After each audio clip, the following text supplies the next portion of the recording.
বাবরি মসজিদের কাজ কবে থেকে শুরু হবে? উদ্বোধন তো অনেকদিন আগে থেকেই হয়ে গেছে। নাকি হুমায়ুন কবির কোটি কোটি টাকা যে দান পড়েছে সেই টাকাগুলো খেয়ে নেবে, এরকম সমালোচনা প্রায় অনেকেই করেছে।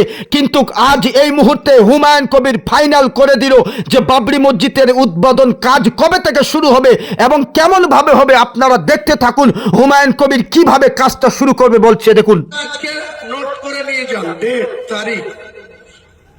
এই যে ইটগুলা রয়েছে তার ঠিক পাশে মেন 3 নম্বর গেট থেকে সোজাসুজি আমাদের যে মসজিদ হবে, এই মসজিদের কাজ আনুষ্ঠানিকভাবে শুরু হবে 11ই ফেব্রুয়ারি বুধবার। 11ই ফেব্রুয়ারি বুধবার শুরু হবে। মসজিদের লম্বা চওড়া তার কত টাকা বাজেট হবে, সরকারি শিডিউল এবং পারমিশন, সেটা মার্চের 21 তারিখে ঈদ হবে ইনশাল্লাহ। এখানেও ঈদের ময়দানে নামাজের ডাক দিব আমি।